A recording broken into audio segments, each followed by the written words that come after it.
శరత్ ఒక ప్రశ్న అడగొచ్చా?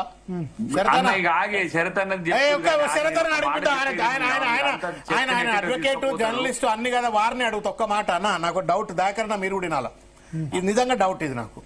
అడగండి. 2015 కదా అన్న ఓటుకు నోటు కేసు అయింది. అవును 2015. ఇది నేను డిస్పాషనేట్ గా అవుట్ ఆఫ్ క్యూరియాసిటీ అడుగుతుంది ప్రశ్న. కరెక్ట్. 2015లో ఓటుకు నోటు కేసు అయింది అన్న. ఎగ్జాక్ట్లీ. రేవంత్ రెడ్డి గారు 5 కోట్ల రూపాయల డీల్ చేసి, ఆ 5 కోట్ల రూపాయల డీల్ లో భాగంగా 50 లక్షల రూపాయల అడ్వాన్స్ ఇస్తూ పట్టుబడ్డారు వారు. దానిలో భాగంగానే ఆ మొత్తం స్కామ్ లో చంద్రబాబు నాయుడు గారే డైరెక్ట్ ఫోన్ లోకి వచ్చి బ్రదర్ బ్రీఫ్డ్ మీ, ఎవరో మనవాళ్ళు బ్రీఫ్డ్ మీ నన్ను కంప్లీట్ అన్న ప్లీజ్, నా curiosity please allow me to complete my please. ఎట్లా వచ్చింది అది?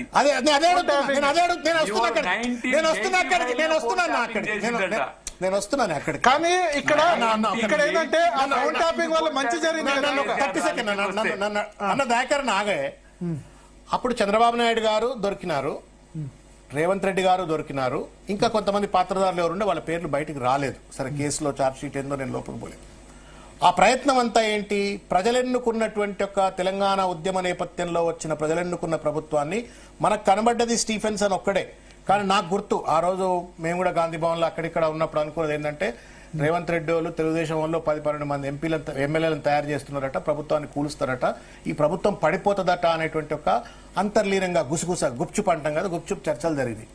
ఒకవేళ నిజంగానే రేవంత్ రెడ్డి గారు 10-12 మంది ఎమ్మెల్యేలను కొని, ఈ 5 కోట్ల లెక్కనే కొని, చంద్రబాబు నాయుడు గారే ఇన్వాల్వ్ అయ్యి ఆ రోజు తెలంగాణ ఉద్యమ నేపథ్యంలో వచ్చిన ప్రభుత్వం కనుక కూలిపోయే పరిస్థితి ఏర్పడితే, దాన్ని కాపాడుకునేటువంటి ఒక ప్రయత్నంలో భాగంగా చంద్రబాబు నాయుడు గారి ఫోన్ ఒకవేళ ఇన్నా, రేవంత్ రెడ్డి గారిని ట్రాక్ చేసినా నేరం అవుతుందా?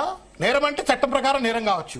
కానీ నా పుట్టలో ఏలిపెట్టినావు నువ్వు, నా ప్రభుత్వాన్ని కూల్చాలనుకుంటున్నావు, నా తెలంగాణ ఉద్యమ నేపథ్యంలో వచ్చినటువంటి ప్రభుత్వాన్ని అస్థిరత్వంలో మొత్తం నెట్టిపడేసి నాగవాగం చేయాలనుకుంటున్నావు. నేను ఎట్లా కాపాడుకోవాలి చెప్పరు నాకు. ఇక నేనేం చేయాలి? దొంగను ఎట్లా పట్టుకోవాలి? దానికి అనా దొంగతనం చేసి అవుట్ ఆఫ్ క్యూరియాసిటీ అడుగుతున్నా నేను. సమాధానం చెప్తా, మధ్యలో ఇంటర్ఫియర్ కావద్దు. చెప్పండి. అసలు ఒక విషయం చెప్పాలి దాసోజు, కేసీఆర్ ఒక పిరికి రాజకీయవేత్త, ఉట్టిగా లేంది ఊహించుకొని వాడు గూల కొడతాడు, వీడు గూల కొడతాడు అని చెప్పి పొలిటికల్ గా మాట్లాడుతున్నారు. శరత్ గారు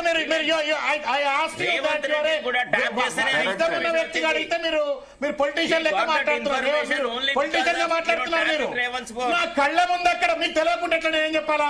కళ్ళ ముందు 50 లక్షల రూపాయల కట్టలతో దొరికి 5 కోట్ల రూపాయలు ఇస్తామని చెప్పిన తర్వాత అది ప్రభుత్వం చెప్పని 12 సీట్ల కోసం బార్గెన్ చేస్తున్నారు. కేసీఆర్ పిక్చర్ గురించి మాట్లాడితే ఏమన్నట్టు అది కాదండి. How Revanth Reddy was caught, who followed Revanth Reddy's conversation? Sarath గారు your bias please let me make మాట్లాడుకుంటే బయాస్.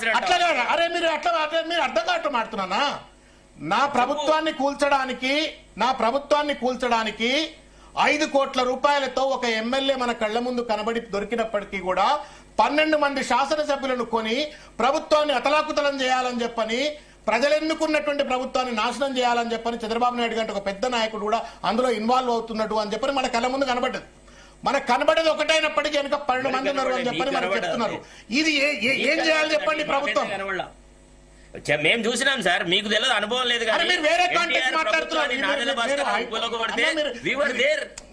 ఎట్లా ప్రజాస్వామ్య స్ఫూర్తిని రాష్ట్ర ప్రజలు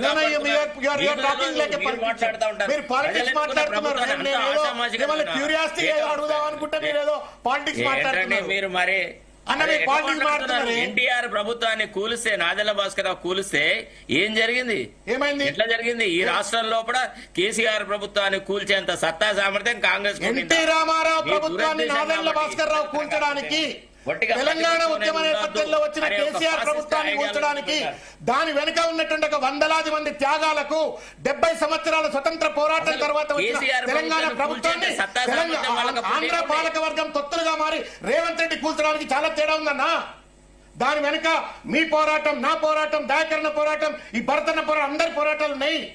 నాకేం వినరాస్తలేదు. అంటే ఆయన అనేది ఏంటంటే, తెలంగాణ ఉద్యమ ఆకాంక్షల మేరకు కేసీఆర్ ప్రభుత్వం ఏర్పడ్డది, దాని మొగ్గలోనే దుంచేసే ప్రయత్నం అంటే 6 నెలలకో 8 నెలలకో భరత్ 9 గారు. నెలలకో అది ఫోన్ ట్యాపింగ్ ద్వారా జరిగిన మంచే కదా అని అంటారు. ఒకవేళ జరిగితే భరత్ గారు, నేను చెప్తాను దానికి సమాధానం. నేను చెప్తాను దానికి కానీ ఇటువంటి 1983 సమయంలో ఎన్టీఆర్ ఇంటెలిజెన్స్ ప్రభుత్వం ఉండాలి. ఎందుకంటే నేను చెప్తాను వినండి. సార్ నా అప్పుడు- మాట వినండి దయచేసి.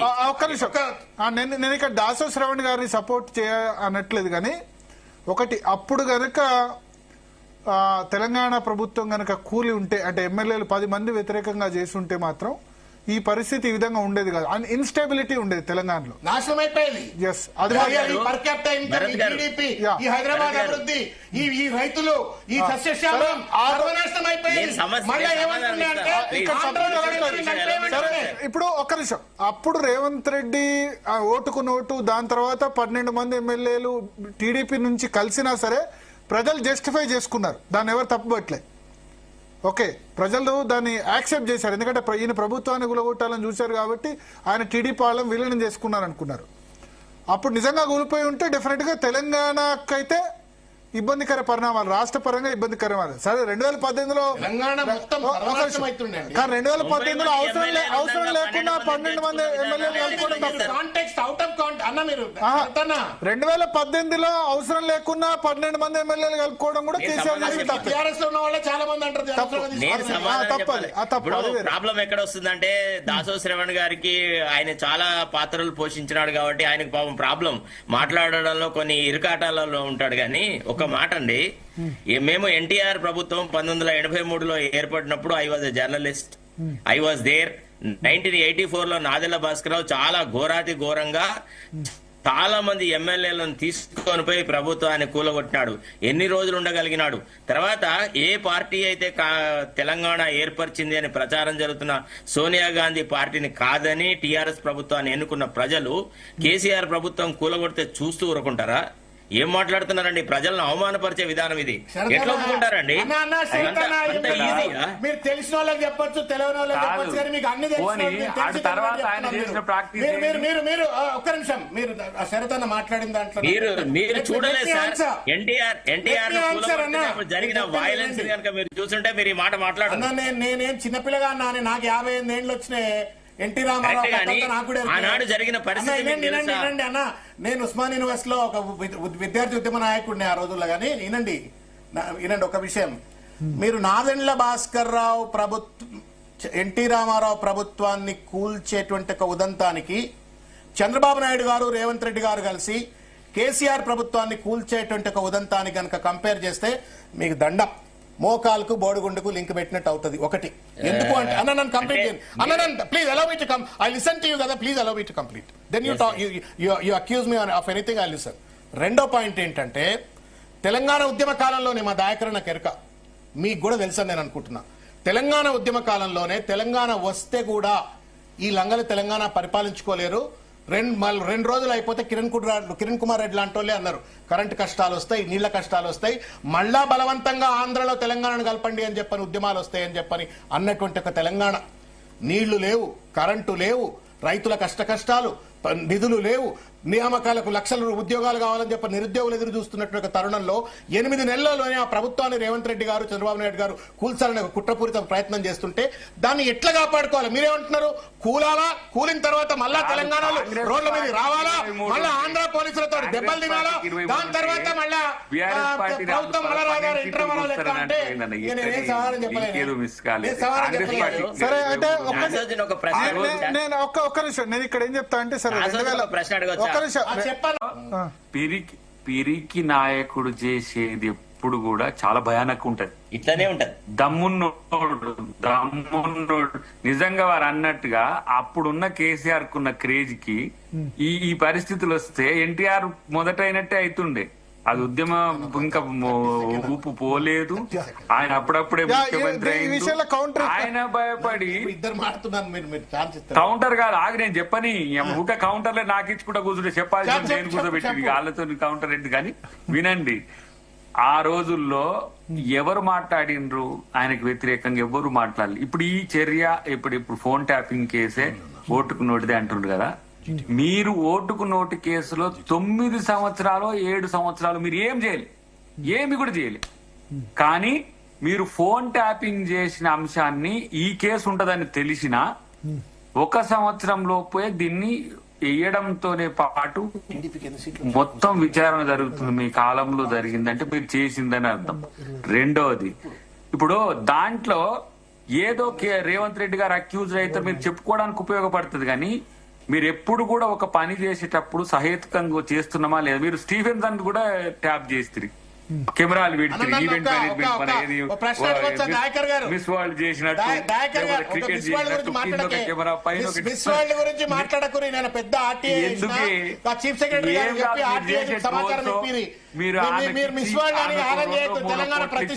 చెప్పమన్నా కూడా అన్ని వస్తాయి. రేపు ఆ కమిషన్ కూడా ఉన్నది. ఎవడెవడు పోయి ఆమెకు పైసలు ఇచ్చి ఆశలు చూపించేసి నువ్వు ఇట్లా చెప్పు కాంగ్రెస్ గవర్నమెంట్ ఇట్లా చెప్పు అన్నోడు ఎవడో కూడా వస్తుంది. అది చేసే కౌంటర్ గా ఉంటది. రెండోది ఇక్కడ ఇప్పుడు దీన్ని డీవియేట్ కాకుండా ఒక మాట,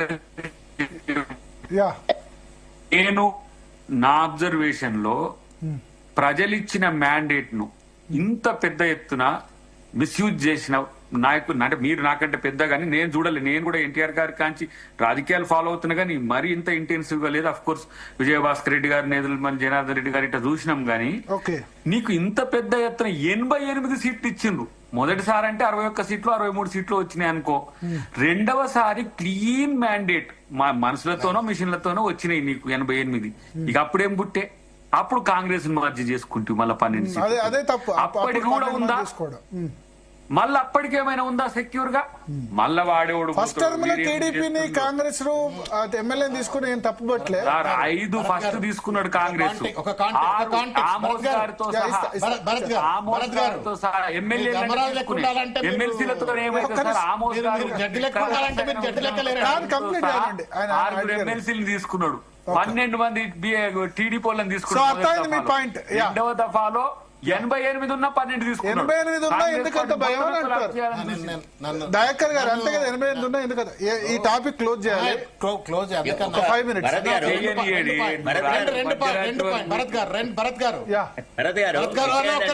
భరత్ గారు కేసీఆర్ గారికి టిఆర్ఎస్ పార్టీకి 2014లో ఎన్ని సీట్లు వచ్చినాయండి? 63 సీట్లు వచ్చినాయి. 63 సీట్లు వచ్చిన తర్వాత రేవంత్ రెడ్డి గారు, చంద్రబాబు నాయుడు గారు ప్రభుత్వాన్ని కూల్చాలనే కుట్ర. ఆ కుట్ర నేపథ్యంలో సరే తెలంగాణ ప్రజల ఆకాంక్షల కోసం ప్రభుత్వం మనుగడ కొనసాగించాలని చెప్పని ఒకవేళ కాంగ్రెస్ పార్టీకి సంబంధించిన 10 మంది ఎమ్మెల్యేలు తీసుకున్నారేమో. తీసుకున్నందుకు పిరికోడు అని చెప్పని మా శరత్ గారు తర్వాత మా దయాకర్ గారు అంటున్నారు. ఇవాళ రేవంత్ రెడ్డి సేమ్ కాంటెక్స్ట్. రేవంత్ రెడ్డి చాలా ధైర్యస్తుడు. నన్ను మీరు అనలేదే దండం పెడితే ఆగవే.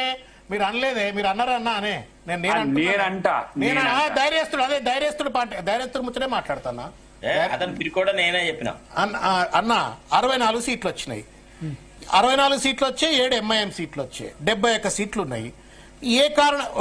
ఇక్కడ కేసీఆర్ గారు 10 సీట్లు తీసుకొని ఆయన ప్రభుత్వం కూలుస్తానంటేనే 10 సీట్లు తీసుకుంటే పిరికివాడు అని చెప్పని ఏదైతే మీరు తప్పుడు ఆరోపణ చేస్తున్నారో, 64 సీట్లు ప్లస్ 7 ఎంఐఎం 71 ఉన్న తర్వాత 10 మంది ఎమ్మెల్యేలు 10 మంది ఎమ్మెల్సీలను మీరు పార్టీ ఫిరాయింపులకు, అది కూడా రాహుల్ గాంధీ లాంటి వాళ్లతో కండువలు కప్పించి ప్రోత్సహించిన తర్వాత మళ్ళీ మీరేమో ధైర్యశీలులు, మీరు చెప్పరించుకా ఛాతి మొత్తం మీరు దీశాలు అని చెప్పని మీకు మీరు చెప్పుకుంటే ఇంకా అది ప్రజల విఘ్నత. రెండోదే దండమే. మీరు ఇనరేమే వాళ్ళు ఎవరైనా నాయకుడిని పట్టుకొని ఉంటారు. మీ నాయకుని మీద నమ్మకం మీ దగ్గర కూడా ఇప్పుడు సగం మంది అడిగి ఉన్నారు. మీకు తెలుసో తెలియదు, ఇషారా కొడితే మీ దగ్గర కూడా సగం మంది అడిగి ఉన్నారు. మీ దగ్గర కూడా అడిగి ఉన్నారు బయట రావడానికి. ఇప్పుడు ఇషారా కాడికి తెచ్చుకున్నాడు. ఇక ఉన్నోళ్ళు కూడా వచ్చేటట్టు ఎందుకు?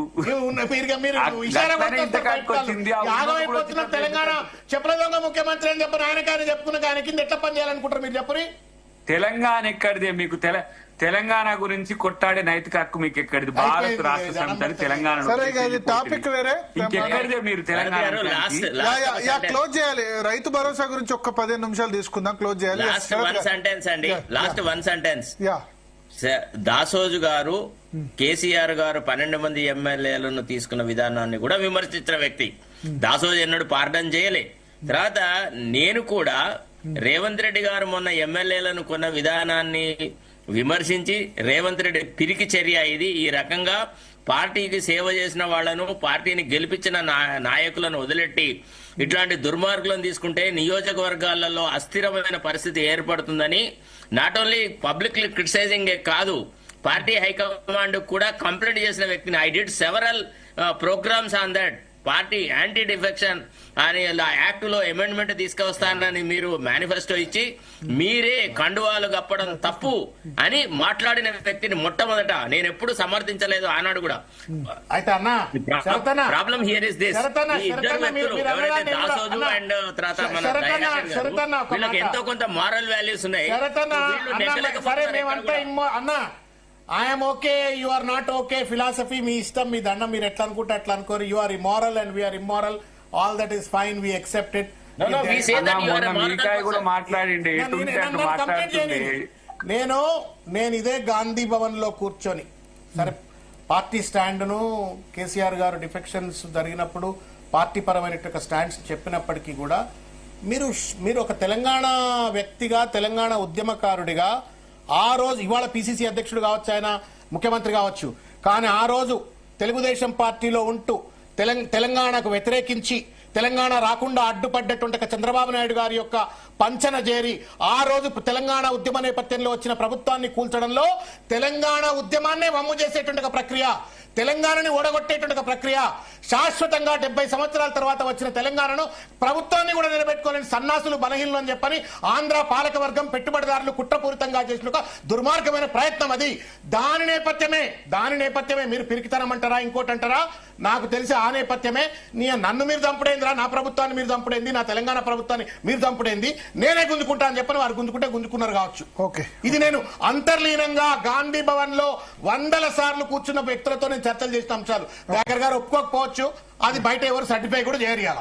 ఓకే. So thank you. మొత్తానికి అంటే రైతు భరోసా సంబంధించిన టాపిక్ ఉంది, మీరు ఉండాలి. దయాకర్ గారని మీరైనా ఒక 10 మినిట్స్. సో మొత్తానికి ఫోన్ ట్యాపింగ్ కి సంబంధించి అయితే వాళ్ళ ఈటల రాజేందర్ క్వశ్చనింగ్ జరిగింది. 2-3 రోజుల్లో బండి సంజయ్కి సంబంధించిన విచారణ కూడా ఉండబోతోంది. ప్రభాకర్ రావు వచ్చారు కాబట్టి విచారణ వేగవంతం అవుతుంది అంటారు, కానీ 20 నెలలుగా నడుస్తుంది. సాధ్యమైనంత త్వరగా దీనిలో లీకులు కాకుండా అసలు విషయం అయితే ఖచ్చితంగా బయట పెట్టాల్సిన అవసరం ఉంది. దీని వెనక ఎవరున్నారు, ఏంది, పొలిటికల్ బాసెస్ ఉన్నారా లేదా అధికారుల స్థాయిలో జరిగిందా, సాధ్యమైన త్వరగా దీన్ని గతంలో, ఎందుకంటే ఇప్పుడు కాళేశ్వరం కమిషన్ అయినా ఏదైనా నెలల తరబడి విచారణ జరుగుతుంది. అట్లా కాకుండా ఇప్పుడు ప్రభాకర్ రావు రిటర్న్ వచ్చారు కాబట్టి త్వరగా తేల్చాల్సిన అవసరం ఉంది. చిన్న బ్రేక్ తీసుకుందాం. బ్రేక్ తర్వాత రైతు భరోసా పిరికి నాయకుడు చేసేది ఎప్పుడు కూడా చాలా భయానక ఉంటది, ఇట్లానే ఉంటది. దమ్మున్నోడు నిజంగా వారు అన్నట్టుగా అప్పుడున్న కేసీఆర్ కున్న క్రేజ్ కి ఈ పరిస్థితులు వస్తే ఎన్టీఆర్ మొదటైనట్టే అవుతుండే. అది ఉద్యమం ఇంకా ఊపు పోలేదు. ఆయన అప్పుడప్పుడే ముఖ్యమంత్రి అయింది. ఆయన భయపడి కౌంటర్ కాదు, ఆగి నేను చెప్పని ఊక కౌంటర్లే నాకు ఇచ్చుకుంటా కూర్చుంటే చెప్పాల్సి నేను కూర్చోబెట్టి వాళ్ళతో కౌంటర్ ఏంటి. కానీ వినండి, ఆ రోజుల్లో ఎవరు మాట్లాడినరు ఆయనకు వ్యతిరేకంగా ఎవరు మాట్లాడాలి. ఇప్పుడు ఈ చర్య ఇప్పుడు ఫోన్ ట్యాపింగ్ కేసే ఓటుకు నోటిదే అంటుండ్రు కదా. మీరు ఓటుకు నోటు కేసులో 9 సంవత్సరాలు 7 సంవత్సరాలు మీరు ఏమి కూడా చేయలే.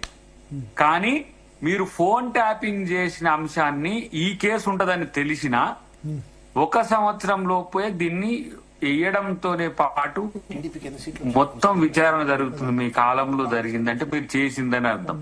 రెండవది, ఇప్పుడు దాంట్లో ఏదో రేవంత్ రెడ్డి గారు అక్యూజ్ అయితే మీరు చెప్పుకోవడానికి ఉపయోగపడుతుంది. కానీ మీరు ఎప్పుడు కూడా ఒక పని చేసేటప్పుడు సహేతుకంగా చేస్తున్నామా లేదా. మీరు స్టీఫెన్సన్ కూడా ట్యాప్ చేస్తారు, కెమెరాలు పెడుతుంది, ఈవెంట్ మేనేజ్మెంట్ మన ఏది మిస్ వరల్డ్ చేసినట్టు, క్రికెట్ చేసినట్టు కెమెరా పైన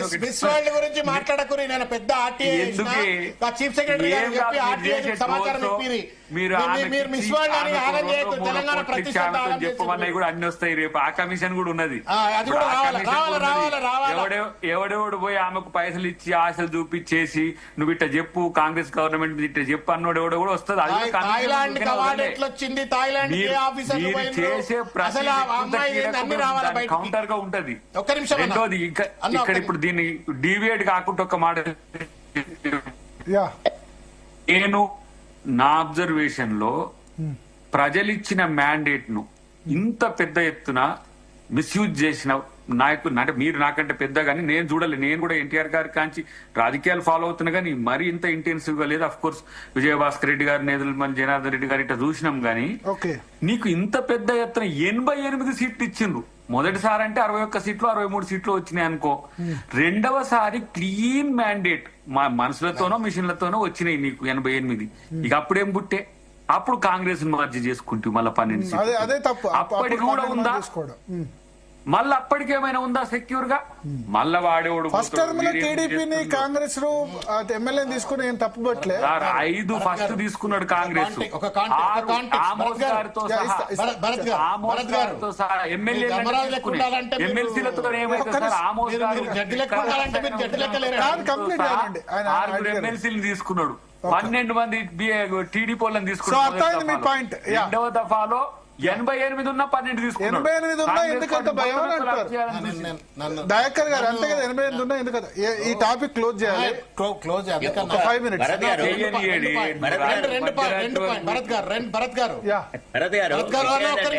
భరత్ గారు కేసీఆర్ గారికి టిఆర్ఎస్ పార్టీకి 2014లో ఎన్ని సీట్లు వచ్చినాయండి? 63 సీట్లు వచ్చినాయి.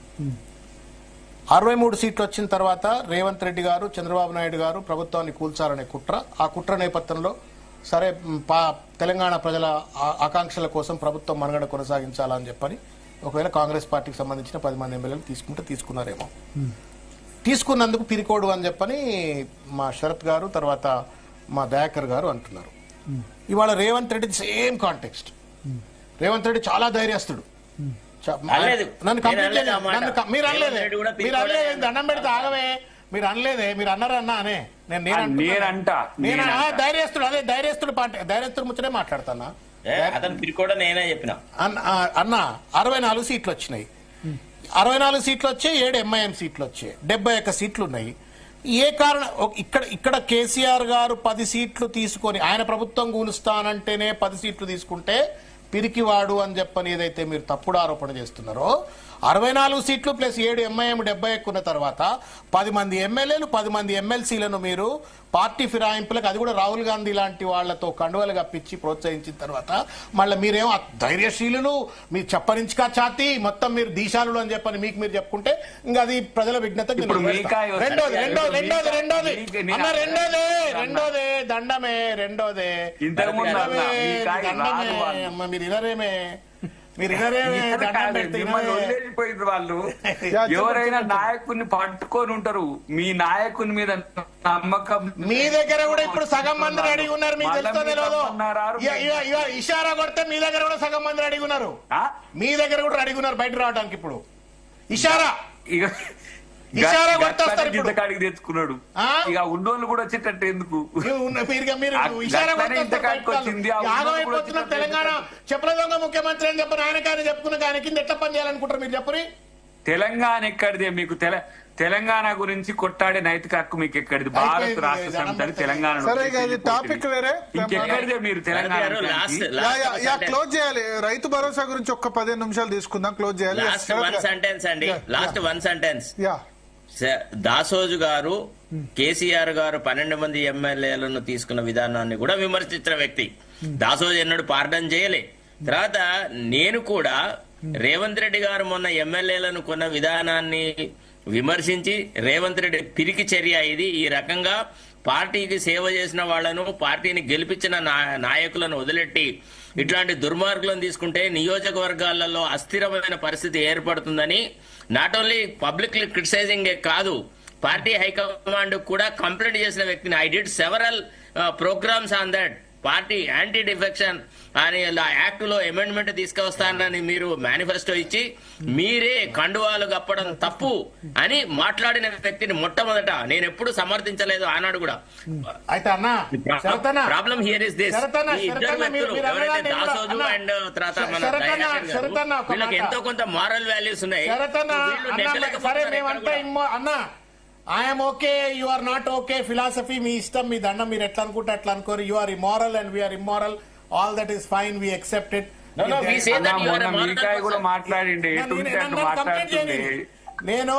నేను ఇదే గాంధీ భవన్ లో కూర్చొని, సరే పార్టీ స్టాండ్ ను కేసీఆర్ గారు డిఫెక్షన్స్ జరిగినప్పుడు పార్టీ పరమైన స్టాండ్స్ చెప్పినప్పటికీ కూడా మీరు ఒక తెలంగాణ వ్యక్తిగా, తెలంగాణ ఉద్యమకారుడిగా ఆ రోజు, ఇవాళ పిసిసి అధ్యక్షుడు కావచ్చు, ఆయన ముఖ్యమంత్రి కావచ్చు, కానీ ఆ రోజు తెలుగుదేశం పార్టీలో ఉంటూ తెలంగాణకు వ్యతిరేకించి తెలంగాణ రాకుండా అడ్డుపడ్డటువంటి ఒక చంద్రబాబు నాయుడు గారి యొక్క పంచన చేరి ఆ రోజు తెలంగాణ ఉద్యమ నేపథ్యంలో వచ్చిన ప్రభుత్వాన్ని కూల్చడంలో తెలంగాణ ఉద్యమాన్నే వమ్ము చేసేటువంటి ఒక ప్రక్రియ, తెలంగాణని ఓడగొట్టేటువంటి ఒక ప్రక్రియ, శాశ్వతంగా 70 సంవత్సరాల తర్వాత వచ్చిన తెలంగాణను ప్రభుత్వాన్ని కూడా నిలబెట్టుకోలేని సన్నాసులు, బలహీనలు అని చెప్పని ఆంధ్ర పాలకవర్గం, పెట్టుబడిదారులు కుట్రపూరితంగా చేసిన ఒక దుర్మార్గమైన ప్రయత్నం అది.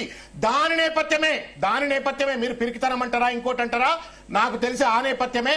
నన్ను మీరు చంపుడేందిరా, నా ప్రభుత్వాన్ని మీరు చంపుడేంది, నా తెలంగాణ ప్రభుత్వాన్ని మీరు చంపుడేంది, నేనే గుంజుకుంటా అని చెప్పని వారు గుంజుకున్నారు కావచ్చు. ఓకే, ఇది నేను అంతర్లీనంగా గాంధీ భవన్ లో 100 సార్లు